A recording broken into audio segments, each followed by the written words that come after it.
Olá pessoal, tudo bem? Boa noite. Aqui sou eu, André Ascar, diretamente de mais uma live do CP Responde, hoje de número 95.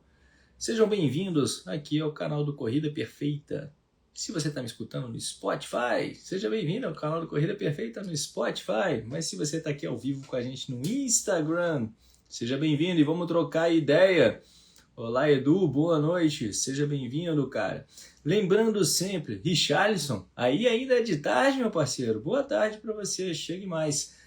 Aqui é o canal para a gente trocar ideia, bater papo. Eu preciso da participação de vocês para a gente trocar ideia, né? Conversar, senão sou só eu falando. Mas tem uma lista aqui já para desenrolar com vocês.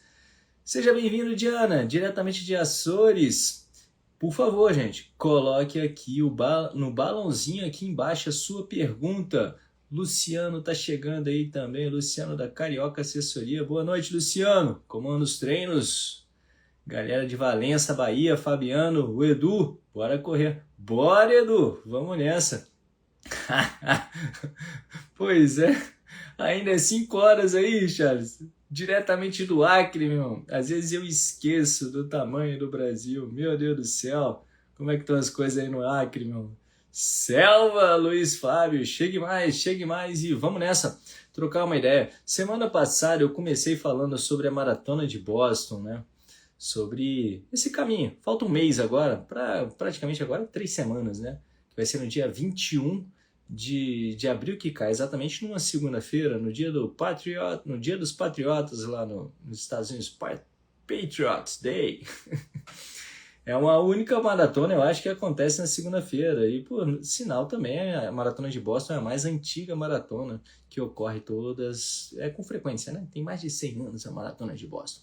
E falando nela, surgiram várias perguntas, né, sobre a Maratona de Boston e vamos continuar desenrolando isso, mas se você está aqui e quer ouvir outras coisas sobre o mundo da corrida, joga sua pergunta aqui no balãozinho e vamos bater papo, tá? Vamos falar, porque corrida é muita coisa. Outro dia eu fiquei meio assim com um vídeo que o cara estava falando, né, a pessoa lá no meio do vídeo estava falando sobre você só vai aprender o que é corrida quando você esquecer do pace, quando você esquecer de... se você quer ir para Boston, meu irmão, a última coisa que você pode esquecer é do pace. Então eu acho que quem está indo para Boston, quem sonha ir para Boston, não esquece do pace, tá?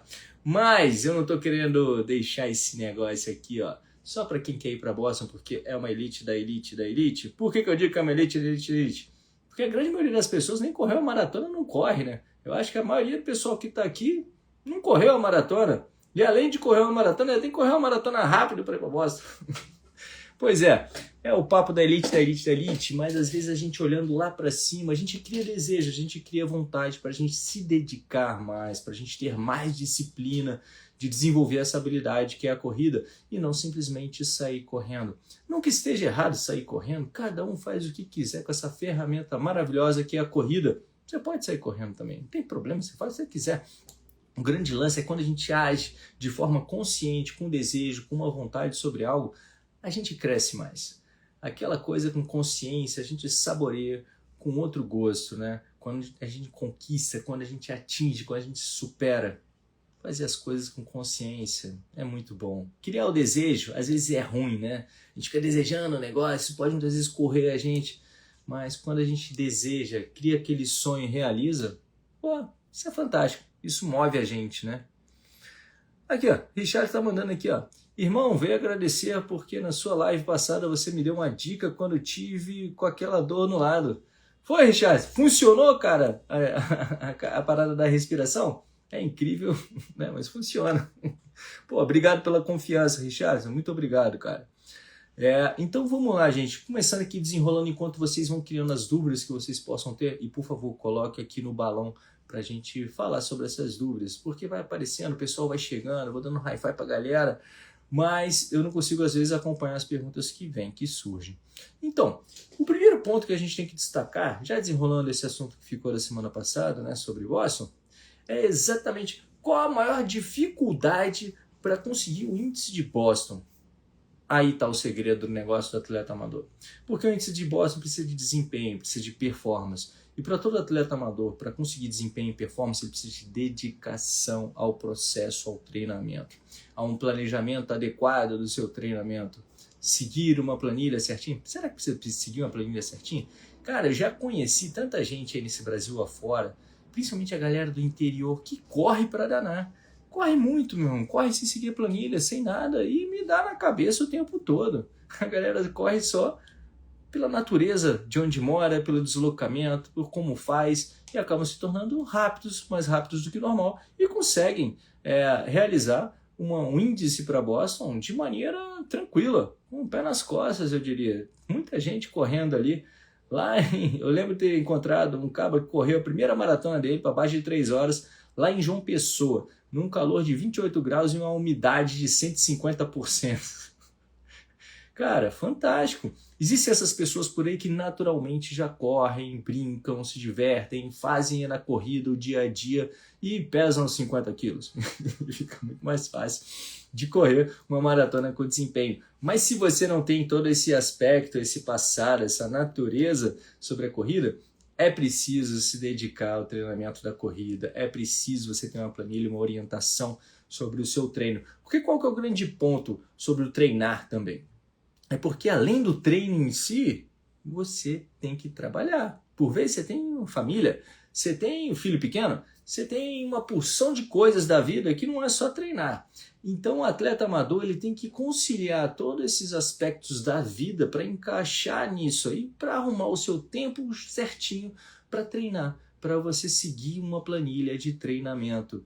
Esse é o grande ponto, tá? Então, conseguir ir para Boston, ter um índice, ter desempenho, parte primeiramente de você conseguir arrumar tempo para treinar.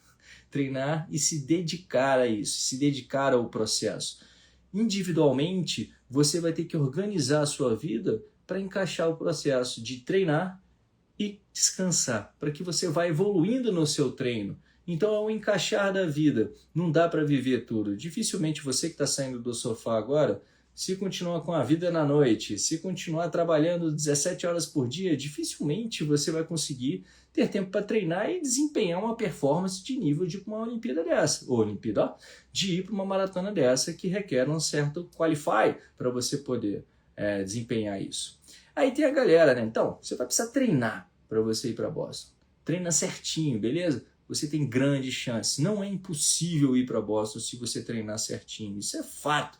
É só você conseguir se dedicar ao longo do tempo, fazendo progressivamente o aumento da carga. Porque vai demorar 5 anos, vai demorar 1 ano, vai demorar 10 anos. Vai demorar o tempo que for necessário para desenvolver essa habilidade da corrida em você.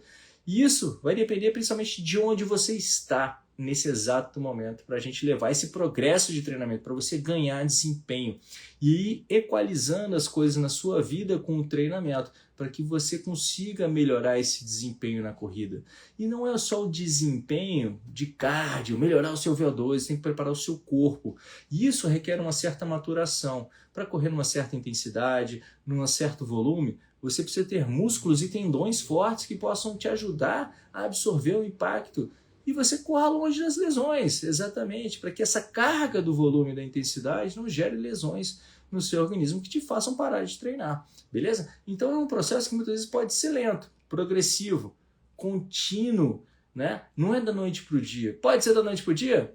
Pode ser da noite para o dia. O que pode acontecer da noite para o dia? Você gasta 5 mil ou 10 mil dólares e você vai lá e deposita na galera lá da Maratona de Boston e com isso vai lá e consegue a sua vaga na Maratona de Boston, porque você está entregando, você está participando dos grupos de caridade. Essa é uma forma de você correr Boston também. Você não vai precisar de desempenho. Então você vai lá, entre 5 mil e 10 mil dólares ali, você vai lá, caridade, e você consegue uma vaga.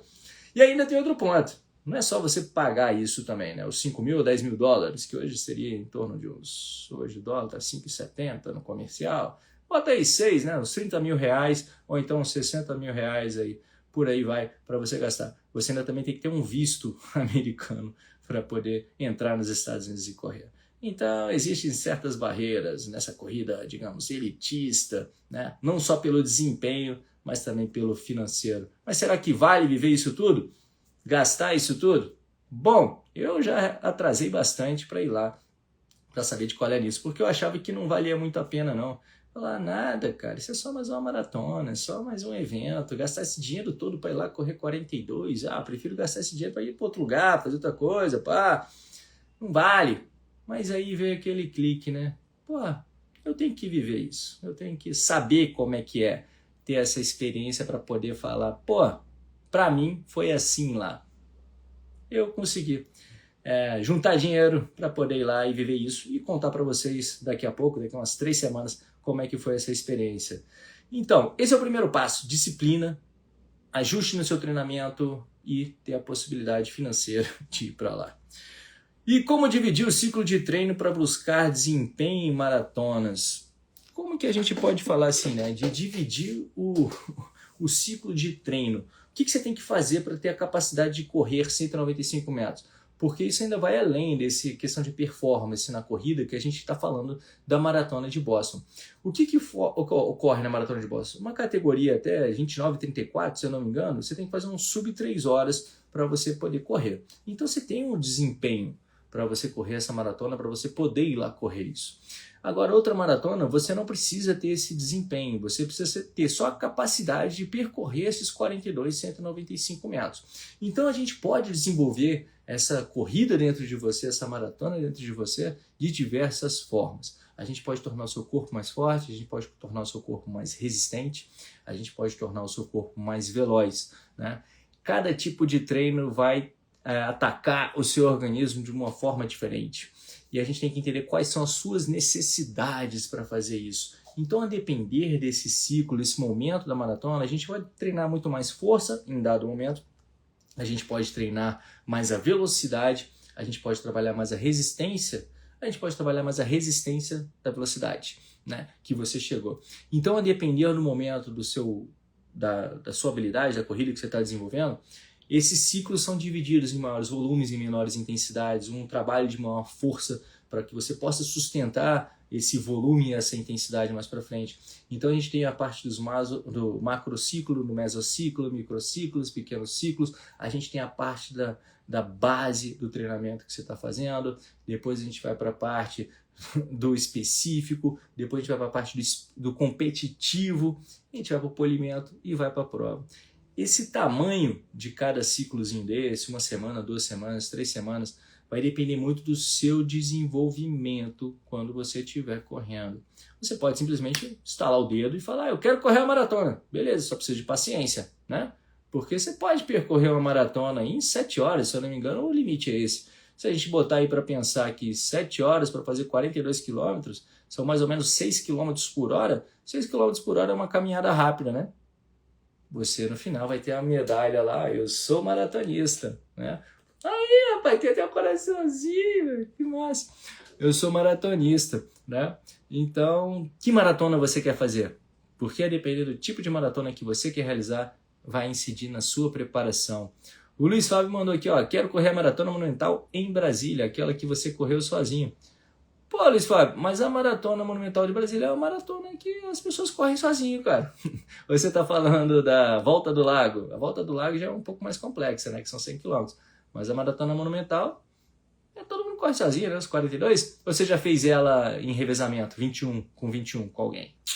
Mas vamos nessa, se precisar de ajuda, coloque treino aqui embaixo nos comentários que a gente vai entrar em contato com você e com quem mais quiser para a gente falar sobre o treinamento, como que a gente pode trabalhar e te ajudar nesse processo, beleza? Deixa eu entrar aqui no balãozinho agora para a galera que mandou perguntas. Qual o tempo de recuperação de uma corrida de 21 km? Essa pergunta veio de Stories. Bom, depende muito do atleta, sobre essa corrida de 21 km. Qual foi a intensidade aplicada durante essa prova? Se foi uma prova no qual você fez 100% da sua força, se foi uma prova no qual foi uma intensidade um pouco mais baixa, você estava ali só segurando, você treinou bastante, como é que estava o seu volume de treinamento, né, antes dessa prova? Qual é o seu passado? Porque quanto mais treinado, qual é a maior base, né, de treinamento que você tem, mais rápido você se recupera. Então, esse tempo de recuperação de 21 km, que no caso aqui a pergunta não se trata nem de uma prova de 21 km, por exemplo, amanhã eu vou correr 21 km, né? Eu corri 32 ontem, vou correr 21 amanhã, né? e depois vou correr de novo, uns 15, eu acho, na quarta, na quinta. Então, recuperação para o quê desses 21 quilômetros que eu vou fazer? Para fazer outra prova de 21, para rodar outros 42? Uma coisa interessante que vale a pena a gente lembrar é que os atletas profissionais eles chegam a rodar 250 quilômetros por semana. Beleza? Se você bota 250 quilômetros por semana, divide isso por 7, dá mais de 30 quilômetros por dia em média, né? Então, a depender da preparação, da adequação do seu organismo a absorver esse impacto, esse volume de treino, essa corrida de 21 km, esse treino de 21 km, ele pode acontecer de uma forma muito mais rápida. Então, depende, tá? Vamos lá. O Richarlison mandou aqui, ó. Irmão, pode me dar uma dica para melhorar meu tempo nos 100 metros? Estou correndo em 11 e 38 segundos. Richarlison, cara, uma dica para os 100 metros, assim, potência pura, né? Neuromuscular, parada, ação. O que a gente tem que entender? É bom você melhorar a sua pliometria, né? A resposta, a sua rigidez músculo-tendão. Melhorar a sua potência com isso também. A força da ação muscular agindo ali, puxando, flexionando, estendendo a perna, aplicando força no chão. Isso aí também é necessário. E, cara, é imprescindível também a técnica, um trabalho linear de técnica ali, para que você faça com que toda a sua energia, dessa pliometria, dessa potência, dessa força que você está exercendo ali para esses 100 metros, possam ir na direção e no sentido que você gostaria de ir. E se for uma largada de solo, então, treinar a largada no chão também. Essa saída vai te ajudar muito. Beleza? Espero ter te ajudado, Richard. Pergunta do Stories, treinamento do CP me qualificou para correr Boston esse ano, espero nos vermos. Porra, massa, vamos nos ver. Podia mandar um nome, né, já que não veio pergunta. Como eu sei a quantidade de água que devo tomar nos pontos de apoio? Massa, gostei dessa pergunta. Qual que é o grande ponto sobre quanto de água você tem que tomar no ponto de apoio? Tem que ver qual é a distância de cada ponto de apoio, tá? E aí a gente tem que pensar qual é a distância da prova que eu estou correndo também. Bom, eu vou correr uma prova de 21 km, eu tenho apoio a cada 3 km. Então vai ser no quilômetro 3, vai ser no quilômetro 6, vai ser no quilômetro 9, vai ser no quilômetro 12, 15, 18, né? E acaba no 21. Então são 7 pontos de apoio para correr 21 km, certo? Vamos lá, não perde a conta não. Então, se eu vou correr 21 km e tem 7 pontos de apoio, o principal que eu tenho que pensar é o seguinte: em quanto tempo eu vou correr esses 21 km? Eu vou correr esses 21 km em 2 horas? Massa, então eu tenho um tempo de 2 horas. Agora eu vou ter que fatiar esses 7 pontos de apoio por 2 horas. Então, 2 horas são 120 minutos. 120 minutos dividido por 7, isso aí vai dar mais ou menos uns 18, né? 120, 70, 50, 42, 18, né? 18, 18 não, 17, é isso? Acho que é isso, me corrija se eu estiver errado. Mas 17 minutos, né? A cada 17 minutos você vai estar passando por um ponto de apoio. Massa. Aí a gente tem que pensar outra coisa, se a cada 17 minutos eu passo no ponto de apoio, quanto que eu perco de água, né, por hora, para eu ter que repor essa água? Quanto é que eu estou perdendo por hora de água? Aí esse quanto que eu perco por hora de água, eu tenho que pensar o seguinte: qual é a temperatura, né, do ambiente? Quanto mais quente, mais água eu vou ter que tomar. Como é que está o ambiente? Está muito úmido? Porra, se está úmido, fica mais difícil ainda de você refrescar o seu corpo, né? Porque você não consegue trocar calor com o ambiente, a água não vai evaporar, ela vai ficar presa ali em você. Meu Deus do céu, pior dos mundos, né? Um ambiente quente, úmido, fica pesado. Pois é, e se aí se está úmido, você ainda vai precisar de mais água para te auxiliar a se refrescar, porque é a água que vai expelindo ali, saindo do seu suor, que vai te ajudar nessa troca de temperatura. Para facilitar, o seu coração vai bater mais, ele vai subir mais para fazer essa convecção, para fazer essa troca de calor. Então você tem que ver o horário que você vai correr, a temperatura, a quantidade de água que você perde nesse horário, nesse clima que você vai correr. Beleza? E qual é o teste que a gente pode fazer para saber o quanto de água que a gente perde? Correr nesse horário, nessa temperatura, nessa umidade que seja, no qual você vai lá e se prepara fazendo o seguinte teste. Tira a roupa toda, sobe na balança, de preferência em casa, tá? Não vai fazer isso na farmácia. Subiu, pesou, beleza? Colocou a roupa, saiu para o treino. Tente correr na velocidade que você pretende, tente correr na temperatura que você pretende para a prova por 1 hora. Depois dessa hora, voltou, tira a roupa, pesa na balança, vê o quanto que você perdeu de peso na balança. O que você perdeu de peso na balança é mais ou menos o que você perdeu de água. Perdeu 1 quilo, 2 quilos, 1,5 kg, então perdeu 1 litro, 2 litros ou 1,5 litro. É exatamente isso que você deveria repor por hora, tá? Então a gente estava falando de 17 minutos. Você perde 1 litro por hora. A cada 17 minutos você vai passar ali no negocinho. Então daria mais ou menos, né? Que vai dar aí umas 1 hora e 8 minutos para você passar em 4 postos de hidratação. A gente pode dividir esses 4 em 250 ml de água em cada posto de hidratação, beleza? Pegou o raciocínio para você fazer o cálculo de quanto de água que você vai ter que tomar em cada ponto de hidratação? Então, segue o fio, é mais ou menos isso, tá bom? Para você executar, para você manter a sua hidratação adequada. O interessante é que a gente tem que prestar atenção sobre a hidratação, para a gente não pular os primeiros postos de hidratação, principalmente nessas provas mais longas, para a gente deixar para tomar só mais para frente, quando o corpo já está pedindo sedento. O interessante é você sempre colocando esse pouquinho de água ao longo do caminho para que você não gere um impacto tão grande no seu organismo. Porque depois que você já desidratou, aí foi tudo por água abaixo. O importante é não deixar desidratar, beleza? E ter uma boa estratégia hídrica vai salvar a sua prova, beleza? E lembra, por vezes, não é só a água que a gente tem que tomar. Pode ser interessante também aplicar ali um sódio, salzinho de cozinha mesmo já salva, tá bom? Para você ajudar na osmolaridade, manter essa água dentro do seu organismo, ok? Beleza, deixa eu ir para a próxima pergunta, espero ter ajudado com a resposta dessa pergunta. Camilo André mandou aqui, fazer agachamentos e passadas ajuda no fortalecimento das pernas e canela? Olha, fazer agachamento e passada vai ajudar no fortalecimento das pernas, principalmente das coxas, quadril, né, glúteo, mas a canela em si, a canelada ali não, a canela não, tá bom?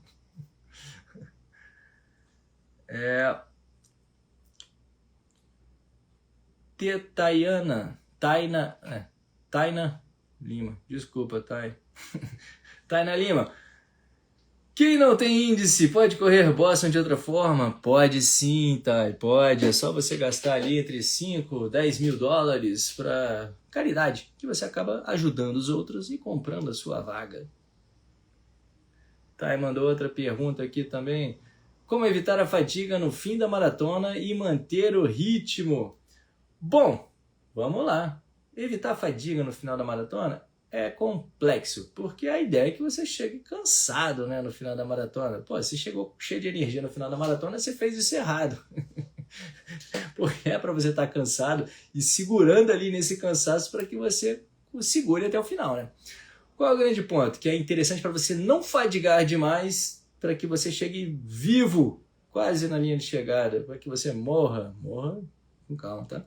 Depois da linha de chegada, é o planejamento da sua prova, a estratégia de ritmo no qual você vai utilizar ao longo da sua prova. Isso serve para prova de 5, de 10, de 21 quilômetros. Então a estratégia de ritmo que você vai aplicar na sua prova é fundamental para você ter esse equilíbrio das forças para que você quebre só depois da linha de chegada.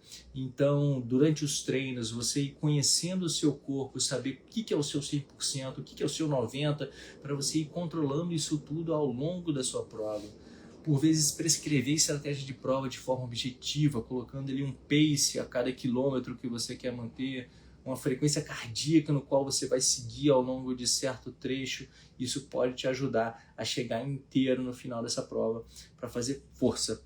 E a estratégia de pace, a gente tem que lembrar sempre, né, levar em consideração a duração da prova. Quanto mais longa é a sua prova, melhor tem que ser a sua estratégia de hidratação e de alimentação. O seu corpo vai ficar mais dependente do ajuste dessas coisas para otimizar o seu funcionamento, tá? Provas curtas, o nível de hidratação já pré-prova já te auxilia, 5, 10 quilômetros, você já consegue fazer de forma tranquila, sem ter que necessariamente ter uma reposição hídrica ou alimentar ali ao longo da prova. Agora, para provas um pouco mais longas, de 21, 42, de as ultras da vida, é necessário pensar com mais carinho na hidratação, na alimentação, para que você não quebre antes e não chegue muito fadigado ao final da sua prova. Então esse é o equilíbrio. Estratégia de pace, estratégia de velocidade ao longo da sua prova e a estratégia alimentar e a estratégia hídrica que você deve elaborar para essa prova, para você manter um ritmo adequado e só quebrar depois da linha de chegada. Valeu pela pergunta, Thay. Tatiana mandou aqui, vale a pena focar mais no pace ou no volume? Bom, depende do momento do seu treinamento. Por vezes pode ser interessante a gente focar mais no volume. Essa é uma grande base que muitos utilizam no início da temporada, né? Criar uma grande base larga, muita rodagem. Mas algumas teorias já abordam de forma diferente isso. Mas ainda é muito aceita isso, de focar mais no volume no início, trabalhando um pouco mais a intensidade ali no período mais competitivo, mais próximo de prova, tá? E fazendo esse polimento mais para o final. Então, vale a pena focar mais no pace ou no volume? Vai depender do momento e estratégia que você vai implementar ao longo do seu treino, tá?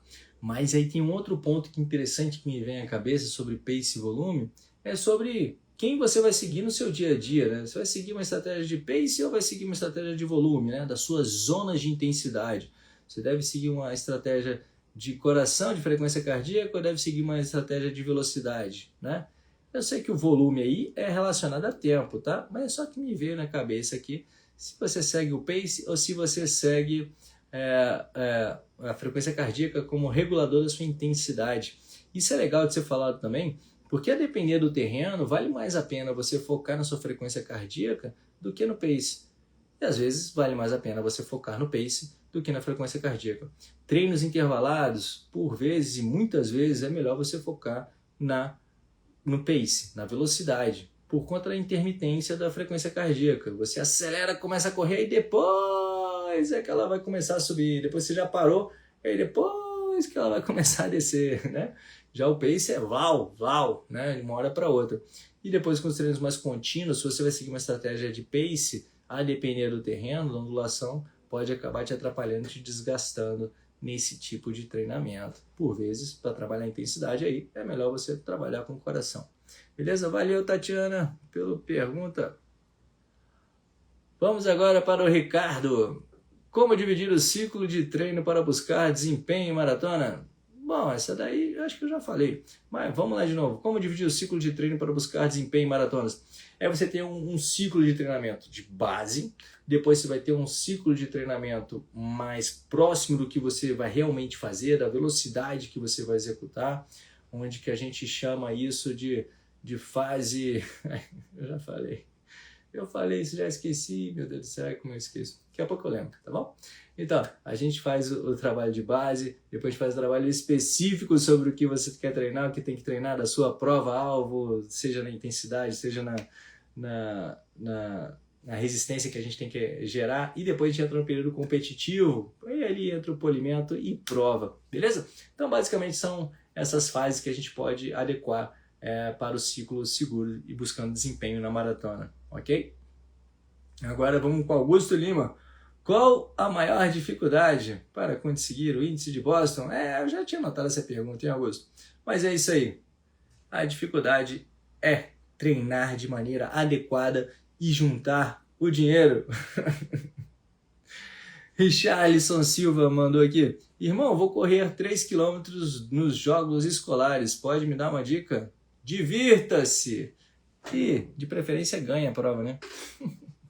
Cara, Richard, isso é treino, cara. Eu tenho que saber muito mais os específicos seu, o que você precisa para evoluir, para melhorar, qual é o tempo necessário a ser atingido para você ganhar essa prova, que o objetivo é ganhar a prova, né? Já que você vai competir. Então, qual é a velocidade que tem que se atingir nesses 3 km aí? A partir disso, a gente desenvolve todo o necessário. Então, estude os seus adversários, estude o último vencedor para você ter uma noção de qual é a velocidade que você tem que ter para conseguir bater os seus adversários. Valeu! Luiz Fábio, para correr 21 confortável, qual volume semanal? Mais ou menos que o volume confortável. Vamos lá, Luiz. Cara, depende para quanto você quer fazer esses 21 quilômetros, tá? Se você quer correr confortável para 1h20, esse volume vai ter que passar de uns 100, 150 quilômetros por semana, tá bom? Você pode baixar esse volume também se você adequar, colocando outros esportes junto, como ciclismo, natação.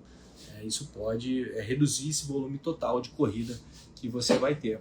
Agora, você quer correr para 2 horas ali, que seria mais ou menos um pace de 5h30 aproximadamente, né? 2 horas 5, é um pace de 1h45, 5h30, vai dar mais ou menos isso aí. Então, para você correr a 5h30, eu diria que você teria que estar correndo aí na semana, que aí, vamos lá, o volume da semana, 21, mas em que período, né? Próximo da prova, no período de pico, cara, eu colocaria aí para você correr uns 40 km por semana, acho que já seria possível você correr confortável esses 21 km. Porque o volume no qual você vai correr e o qual você busca conforto, ele está ligado diretamente à velocidade no qual você vai estar correndo já, né? Esses 40 km na semana, qual vai ser a velocidade média que você vai colocar, né, nesses 40 km para você conseguir correr 21 a 5h30 com conforto? Então a gente tem que observar isso de uma maneira muito próxima para entender esse conforto, né? Para entender quando você começou a correr, né? Quando é que você está buscando. E eu posso ficar sem correr uma semana que eu consigo correr 21 aí para 2 horas de uma maneira confortável, tranquilamente, né? Então depende sempre qual é o atleta que a gente está falando, qual é o conforto, em que velocidade, qual é o volume. Infelizmente a gente acaba sempre incorrendo no específico. Cada um tem o seu corre, cara. Cada um tem a sua maneira de correr, cada um tem suas vontades, as suas maneiras. E cada um tem seus objetivos, suas possibilidades, e a partir disso é que a gente constrói o treinamento adequado para esse atleta. Beleza? Valeu pela pergunta, Luiz. Espero ter te ajudado, cara. Uma galera entrou aqui e eu não vi, mandou um monte de joia. Acabei de encontrar uma pergunta aqui do Eric Rocha. Estou com canelite, não consigo correr nem 5 km mais. O que posso fazer para acabar com essa dor? Meu Deus do céu, a canelite, meu Deus do céu. E o volume tá baixo, hein? Não consegue nem correr 5 km. Vamos voltar a falar da origem da canelite, beleza? Aí você pode tomar sua decisão de como resolver sua vida com a canelite. Bora, vamos chamar o André Oscar aqui, meu companheiro, meu todinho, meu companheiro de aventuras. Bora, vamos lá. Estamos aqui com o André Oscar, o nosso amigo que tem a canelinha torta aqui, ó. Beleza? Qual o grande ponto sobre a canelite? Vamos lá! É uma dor que pode surgir tanto no tibial anterior quanto na parte mais interna aqui, beleza? Ela pode ser tanto muscular quanto óssea. Essa dorzinha aqui vai gerar aqui, podendo gerar até uma fissura, e já é uma lesão por estresse, né? Causada no osso, pode causar essa inflamação, esse desgaste no tibial anterior que causa dor. Beleza! Vamos entender o funcionamento do tibial anterior. O tibial anterior, ele basicamente faz essa força aqui. Ele puxa o pé para cima. Além de puxar o pé para cima também, ele faz outro movimento. Ele puxa, não virou muito não, né, o pezinho. Tá aqui, ó. Ele faz esse movimento. Beleza? Beleza. Ele vai pro lado, dá para ver que tá inclinadinho. Beleza? Na hora que você apoia o pé, né, a carga, ou seja, esse músculo vai fazer a carga para cima e para o lado aqui, né? Fazer essa virada do pezinho, beleza? Ó, ele vai puxar para cima e para o lado, né? Pro lado, não pro outro lado aí não, você tá vendo a imagem, se confundiu. Então ele segura para cá, para virar o pé. Então todo movimento invertido disso, ele vai segurar e vai trabalhar como antagonista, ou seja, você botou o peso aqui, fazer esse movimento freando aqui, ó, quem está fazendo a força é o tibial anterior, beleza? Então, você apoiou aqui com o calcanhar, está freando esse movimento, é o tibial anterior trabalhando de forma excêntrica para segurar o movimento. O movimento excêntrico, esse que é uma carga que a gente vai segurando assim para frear o movimento, ele gera um maior desgaste nas suas fibras musculares, beleza? Então, você vai estar gerando uma carga no seu tibial anterior, nessa musculatura, para segurar o movimento. E da mesma forma, ele também vai ter que trabalhar para estabilizar o calcanhar nessa segurada, nesse apoio. Ok? Então, assim, a gente gera uma carga. Quer fazer um teste? Sentado aí, quem estiver sentado em casa, em algum lugar, apoia a perna assim, ó, perpendicular no chão, beleza? Você senta assim, ó, pá, apoia no calcanhar. E depois você puxa para cima assim o pé, faz esse movimento no pé. Pá, pá, pá, pá, pá, pá, rapidão, rapidão, rapidão. Faz essa ação assim, ó, rápido, puxando o dedão para cima. Repete isso umas 15 vezes. Pá, pá, você vai sentir o músculo tibial anterior ficando mais cansadinho, vai dar até aquela travada, vai cansar, vai doer, né? Tem que fazer uma massagenzinha. Sentiu? Beleza. Essa é a ação que o músculo faz. E na hora que você pisa com o calcanhar e freia aqui, você gera uma carga nele. Essa é uma dor. Tá? Outro ponto principal também. Se esse pé acaba entrando muito à frente do centro de gravidade do nosso atleta aqui, entrou muito à frente do centro de atleta do nosso centro de gravidade do nosso atleta, e apoiou aqui, ó, pá, apoiou o pé no chão, pum, freou, né? E freou e tá passando, né? Passou e foi. O que acontece? Ação e reação, né? O pé vem, tchum, faz a força contrária ao movimento. O chão contra o movimento, beleza? Pum, apoiou, a carga vai passar aqui. A vibração, o que é? O impacto, pá, juntou, vai vibrando. Ou ele vai deformar, ou ele vai deslocar qualquer tecido, qualquer que seja a substância que esteja nessa vibração. Então ele vai deslocando aqui, ó, tá, vai passando aqui por cima. Passou aqui na canelinha, vai deformar ou vai deslocar a canelinha? A canela, o osso, tem um nível de deformação muito baixo, né? Diferente do músculo. O músculo ele deforma, ele é mais molinho, ele consegue absorver a vibração, né? Ele deforma o seu tecido de uma forma mais fácil para dissipar essa energia. Então essa energia que não é dissipada na canela, que ela vai com força, ela vai comprimir no seu osso, vai gerar uma carga no seu osso, e com isso ela pode danificar o tecido, danificar o seu osso por conta dessa carga excessiva e repetida desses passos à frente do seu corpo, desse overstride. Então, quais dinâmicas a gente pode ter aqui para diminuir essa carga de forma simples? Vamos lá. Primeiro, o trabalho aqui de segurar o movimento, né? Já que se você corre de antepé e o pé caindo à frente do seu centro de gravidade. Fortalecer o seu tibial anterior. Sentadinho, pode botar uma caneleira aqui no pezinho e faz a força aqui para deixar a sua canela forte, com potência necessária para você quebrar um coqueiro na canelada, né? Beleza, ficou fortona, já é. Outro ponto, ela vai segurar aqui, né? Mas com esse impacto aqui, ó, dificilmente vai trabalhar. Então você pode auxiliar nessa dor na canela, no tibial anterior, mas não na do osso. Então, o volume vai ter que ser reduzido, né? O seu aumento de volume, o seu aumento da intensidade da sua atividade, entrando com esse pé lá na frente, tem que ser muito reduzido para dar tempo do seu osso ficar forte o possível para que ele aguente a porrada que você está dando nele, botando esse pé lá na frente. Beleza? Agora vamos para o jeito inteligente da gente trabalhar isso? Primeiro, esse pé que está entrando lá na frente, você traz ele para baixo de você, tá bom? No ciclo da sua corrida, vamos lá para não perder aqui a imagem com vocês. O seu pé vai lá atrás, esse aqui vem na frente, né? Pá, apoiou, pum, foi lá para trás. Então esse aqui vem para frente, pum. Ao invés de você trouxe o joelho para frente, você solta o pé aqui, ó. Você vai trazer o joelho para frente, você vai soltar o pé, só que esse pé ele já vem para baixo, ó. Ao invés de eu fazer o chutinho, jogar o pé lá para frente e depois aterrissar, no momento que eu trouxe meu joelho aqui, ó, pá, eu já jogo meu pé para baixo. Abaixo do meu centro de gravidade. Por quê? Porque com isso, na hora que meu pé apoiar no chão, eu já estou com o corpo aqui na frente. Lembra da caneta, do apoio? Então, a energia já vai ter ido para trás, eu já vou estar caindo. Eu vou ter uma energia contrária ao meu movimento muito menor. E com isso, eu gero uma carga menor na minha canela. Olá! Assim eu não vou precisar nem trabalhar tanto a diminuição do meu volume e da intensidade da minha atividade. Beleza? Trazendo esse pé. Qual é a maneira fácil de ajustar isso? Ajustando a sua cadência. Dificilmente alguém com uma cadência superior a 180 passos por minuto consegue fazer esse overstride, fazer com que esse pé entre muito à frente na sua corrida e com isso você se freia. Uma parada muito interessante sobre a cadência também de 180, ou então uma cadência alta, não precisa ficar se prendendo no número 180 não. Mas essa cadência é porque, lembra da ação que eu falei do quadril aqui, ó, pá, pá, pá. Se eu tô com uma cadência alta, esse meu quadril ele trabalha de uma forma muito mais rápida e contínua.